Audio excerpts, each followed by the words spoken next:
ನಮಸ್ಕಾರ ಸರ್. ನಮಸ್ಕಾರ sir. Sir ನಿಮ್ಮ ಹೆಸರು ಸರ್? ರಂಗಸ್ವಾಮಿ. ರಂಗಸ್ವಾಮಿ ಅಂತ. ಸರ್ ಯಾವ ಗ್ರಾಮ ಪಂಚಾಯತಿಯಿಂದ ಗೆದ್ದು ನೀವು ಮೆಂಬರ್ ಆಗಿರುವಂಥದ್ದು? ಮಾಯನಕಳ್ಳಿ ಪಂಚಾಯತ್ ಊರು ಕಲ್ಯ ಪಂಚಾಯತಿಯಿಂದ.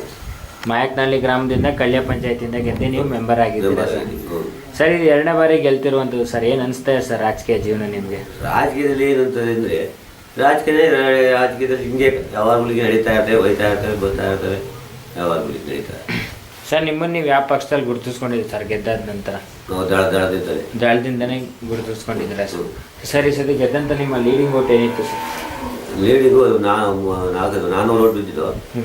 35 ಓಟೇನೋ ಜಾಸ್ತಿ ಬಿದ್ದಿದ್ದು. 35 ಓಟಿಂದ ಗೆದ್ದಿದ್ದೀರಾ ಸರ್. ಇದು ಎರಡನೇ ಬಾರಿ ಗೆದ್ದಿರುವಂಥದ್ದು ಸರ್.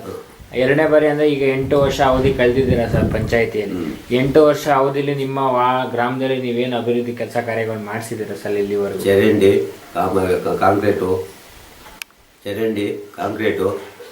ಆಮೇಲೆ ರೋಡು, ಕಣ, ಇಂಥ ಕೆಲಸಗಳು ಮಾಡ್ತಿದ್ವಿ ಸರ್. ಡಾಂಬರೀಕರಣ ಆಗ್ಬೋದು, ಮೆಟ್ಲಿಂಗ್ ಆಗ್ಬೋದು, ಆ ಥರ ಏನೋ ಕೆಲಸ ಕಾರ್ಯಗಳಾಗಿಲ್ಲ? ಮೆಟ್ಲಿಂಗ್ ಯಾವ ಕೆಲಸ ಆಗಿಲ್ಲ ಸರ್. ಮನೆ ಕೊಡ್ಸೋದಿರ್ಬೋದು? ಮನೇನೂ ಕೊಡ್ಸಿದ್ದೀವಿ. ಎಷ್ಟು ಮನೆ ಕೊಡ್ಸಿದ್ದೀರಾ ಸರ್ ಅಂದಾಜು? ವರ್ಷಕ್ಕೆ 3 ಮನೆ ಬರ್ತವೆ. 3 ಮನೆ ಎಲ್ಲ ಕಂಪ್ಲೀಟ್ ಆಗಿದೆ ಸರ್ ಅಲ್ಲಿ? ಮುಂದೆಲ್ಲ ಆಗೋವೆ. ಈಗ ನಾವು ನೆನ್ನೆ ಕೊಟ್ಟಿರೋ ಆಗಿಲ್ಲ. ಈಗ ಕೊಟ್ಟಿರೋ ಆಗಿದೆ ಸರ್. ಸರ್ ಇನ್ನು ನಿಮಗೆ ಇನ್ನೂ 2 ವರ್ಷ ಅವಧಿ ಇದೆ ಸರ್.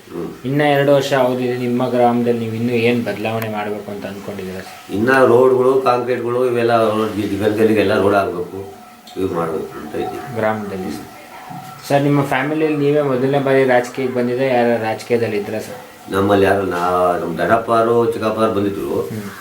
ನಮ್ಮ ಕುಟುಂಬದಲ್ಲಿ ನಾನು ಒಬ್ಬೆ. ನಿಮ್ಮ ಕುಟುಂಬದಲ್ಲಿ ನೀವೇ ಫಸ್ಟ್ ಬಂದಿರುವಂಥದ್ದು ಸರ್. ಸರ್ ಇದೇ ಗೆದ್ದಿದ್ದೀರ ಸರ್ ನಿಮ್ಮ ಫ್ಯಾಮಿಲಿ ನೀವೇ ಮೊದಲನೇ ಬಾರಿ. ಏನು ಅನಿಸ್ತಾ ಇದೆ ಸರ್ ಈ ಸಂದರ್ಭದಲ್ಲಿ ನಿಮಗೆ? ಏನು ಅನಿಸ್ತದೆ ಅಂದರೆ ಹಿಂಗೆ ರಾಜಕೀಯ ಹಿಡಿತಾನೆ ಇರ್ತದೆ, ಹಿಂಗೆ ರಾಜಕೀಯ ಕಾರಣ ಇದ್ದೇ ಇರ್ತಾವೆ, ಅಷ್ಟು ಹಿಡಿತಾ ಇರ್ತದೆ. ನಿಮಗೆ ರಾಜಕೀಯಕ್ಕೆ ಬರೋಕ್ಕೆ ಸ್ಫೂರ್ತಿ ಅಥವಾ ಗುರುಗಳು ಅಂತ ಯಾರು ಇದ್ದಾರೆ ಸರ್? ಗುರುಗಳು ಅಂದರೆ ಊರಲ್ಲಿರೋ ಸಂಘದಿಂದ ಬಂದಿರೋದು ಜನರಿಂದನೇ ನೀವು ರಾಜಕೀಯಕ್ಕೆ ಬಂದಿದ್ದು ಸರ್. ಈಗ ನೀವು ಗೆಲ್ಲೋದಕ್ಕೂ 2 ಬಾರಿ ಗೆಲ್ಲೋದಕ್ಕೂ ನಿಮ್ಮ ಗ್ರಾಮದ ಜನರೇ ಕಾರಣ. ಅವ್ರಿಗೆ ಏನು ಹೇಳೋಕ್ಕೆ ಇಷ್ಟಪಡ್ತೀರಾ ಸರ್ ಈ ಸಂದರ್ಭದಲ್ಲಿ? ಬಂದಾಗ ಅವ್ರ ಕಷ್ಟ ಸುಖ ಸಂಧಿಸ್ತೀವಿ. ಅವ್ರಿಗೇನು ಕಷ್ಟ ತಗೋ ಬಂದಾಗ ವ್ಯವಹಾರ ಮಾಡ್ಕೊಂಡು ಹೋಗ್ತಾ ಇದ್ದೀರಾ ಸರ್. ಇದೇ ನಿಮ್ಮ ಕೆಲಸ ಅಭಿವೃದ್ಧಿ ಕೆಲಸಗಳನ್ನು ಮುಂದುವರಿಸಿ ಇಷ್ಟು ಹೊತ್ತು ನಮ್ಮ ಜೊತೆ ಮಾತಾಡಿದ್ದಕ್ಕೆ ತುಂಬ ಧನ್ಯವಾದಗಳು.